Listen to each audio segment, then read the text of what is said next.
కరీంనగర్ జిల్లా చిగురుమాడి మండలం రేకొండ. నా పేరు చాడ వేణుమాధవరెడ్డి. మా గ్రామంలో the Rekonda ఆలిక్ Shramjeevi cooperative society గలదు.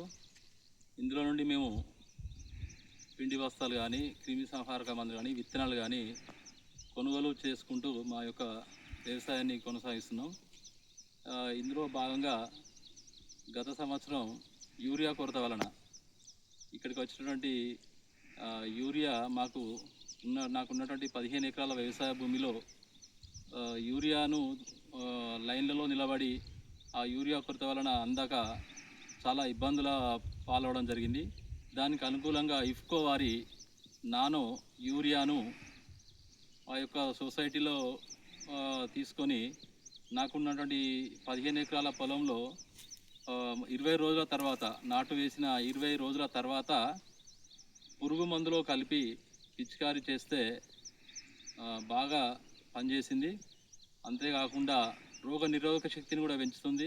మనకు 20 రోజుల తర్వాత యూరియా చల్లడం వల్ల 2 బస్తాలు 3 బస్తాలు ఎకరానికి యూరియాను అధికంగా వాడితే, గతంలో వాడిన విధంగా వాడితే అప్పుడు ఆ యొక్క మొక్క యూరియాను తీసుకోకుండా భూమిలో ఉన్నటువంటి లోపాలను బయటికి వెదలడం జరుగుతుంది. అంటే మొక్క అనేది ఎర్రబడడం లేదా పురుగు ఉధృతి శక్తిని పెంచడం, ఆకులో పచ్చదనంగా వచ్చి పురుగు ఉధృతిని ఇంకా ఎక్కువగా చేయడం అనేది మామూలు పద్ధతిలో యూరియా చల్లడం వలన నా అనుభవం ప్రకారం నాకున్నటువంటి గతంలో చల్లడం వలన ఏర్పడింది అట్లా.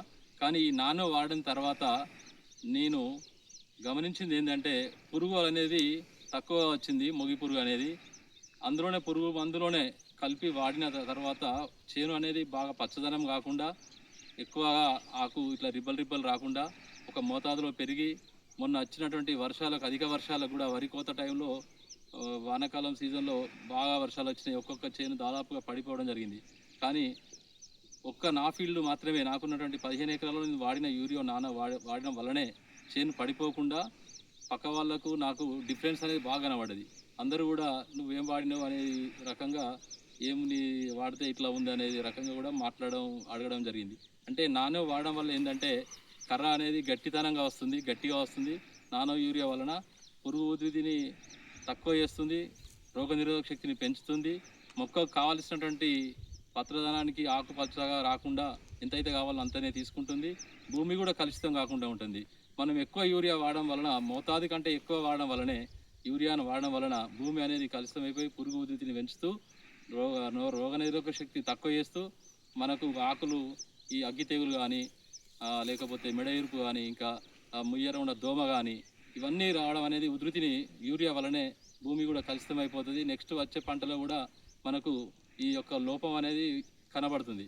అదే మన నానో యూరియా వాడడం వలన ఆ యొక్క పచ్చదనంగా లేకుండా, పురుగు ఉధృతి దోమ అట్లా రాకుండా, చేను జిబ్బుగా లేకుండా కట్టెలాగా వచ్చి, మనకు గొలుసు కూడా పెద్దగా వచ్చి గాలి తగులుతూ మంచి దిగుబడి వచ్చింది. దీనికి దాదాపు 4-5 క్వింటాల ఎక్కువ దిగుబడి వచ్చింది. నానో యూరియా వాడిన పంటకు, నానో యూరియా వాడిన దానికి, మామూలు పద్ధతిలో యూరియా వాడిన దానికి. ఇవన్నీ ఒక పద్ధతిలో అయితే, ఇంకా మనం ఒక యూరియా బస్తాను 300 కొనుగోలు చేసి, లేదంటే బ్లాక్ మార్కెట్లో 400కు 450 కూడా కొనాల్సిన పరిస్థితి ఏర్పడుతుంది. ఈ లైన్లో నిలబడక, లేకపోతే దొరకక ఏదో రకంగా యూరియానే చల్లాలని, ఒక బస్తా చల్లే రైతు 2 బస్తాలు చల్లుతూ, 3 బస్తాలు చల్లుతూ, ఆ యొక్క ఎక్కువ, ఇప్పుడు మనం ఒక బస్తా చల్లిన ఒక యూరియా ఒక ఎకరానికి 300 రూపాయల బ్యాగు. నెక్స్ట్ మళ్ళీ మనం దాన్ని చల్లడానికి కూడా 200 రూపాయలు కాస్ట్ అవుతుంది. 500 రూపాయలు అయితేనే ఒక దఫాలో యూరియాను వేయడం అనేది పంటకు జరుగుతుంది. అదే నానో యూరియాను ఒక దఫాలో మనం స్పెషల్గా నానో యూరియా వాడతలేము. స్ప్రే చేయడానికి కూడా, పిచికారీ చేయడానికి కూడా ఇందులో పురుగు మందుతో పిచికారీ చేయవచ్చు. మనం దోమకు వచ్చేటువంటి పురుగు మందు కానీ దీనిలో కలపచ్చు, లేకపోతే మనం జింక్ కూడా కలుపుకొని కూడా పిచికారీ చేయవచ్చు.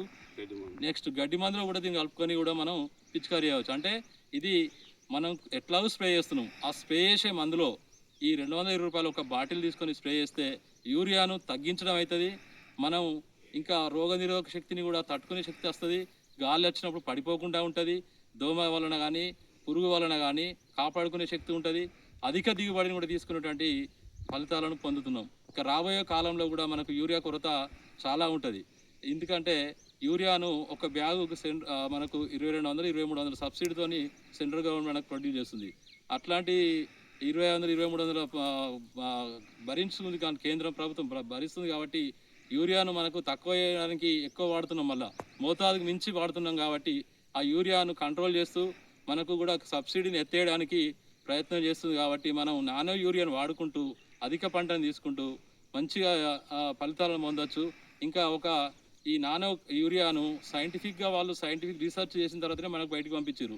అయినప్పటికీ కూడా సైంటిఫిక్గా వాళ్ళు ఎంత చేసినప్పటికీ ఇక్కడ ఫీల్డ్ మీద రైతు అనే వాళ్ళు వాడిన తర్వాతనే ఒక ప్రయోగాత్మకంగా ఎంత కరెక్ట్గా చేసినప్పటికీ మనం వాడితేనే దాని వీళ్ళ యొక్క సైంటిఫిక్ కంటే కూడా ప్రయోగాత్మకంగా వాడిన రైతుకే ఎక్కువ తెలుస్తుందని మనం తెలుసుకోవాలి. ఎందుకంటే ఇది నేను 15 ఎకరాల్లో వాడుతున్నా, ప్రెజెంట్ కూడా వాడుతున్నా. కాకపోతే మనం నాటు వేసిన తర్వాత ఆకులు కానీ ఆ యొక్క కొంచెం ఆకులు వచ్చిన తర్వాత వాడితే రిజల్ట్ బాగా ఉంటుంది. మొత్తం ఇట్లా మనకు 60 రోజుల తర్వాత కానీ 20 రోజులు 60 రోజులు, లేదంటే దీర్ఘకాలిక పంట అయితే 80 రోజులకు కూడా మనం దీన్ని అన్ని పురుగు మందులలో నానో యూరియాతో పాటు ఇంకా మనం దీనికి పొటాష్ కూడా దీనిలో కలుపుకొని కూడా వాడుకోవచ్చు. చాలా బాగా పనిచేస్తుంది. ఇఫ్కో వాళ్ళ నానో యూరియాను అందరూ కూడా ఇక్కడ ఉన్నటువంటి రైతులు, నేనే కాకుండా నాతో పాటు ఉన్నటువంటి రైతులందరికీ కూడా నేను సలహాలు ఇస్తూ సూచనలు ఇస్తూ దీన్ని వాడిపిస్తున్నాను. ఇంకా దీన్ని డ్రోన్ ద్వారా మనం ఒక బాటిల్ను తీసుకొని దానిలో పిచికారీ చేస్తూ రిజల్ట్ను బాగా పొందవచ్చు. అందుకని మీరు కూడా తప్పకుండా అందరు వాడాలని తెలియజేస్తూ నేను మీ అందరికీ చెప్తున్నాను.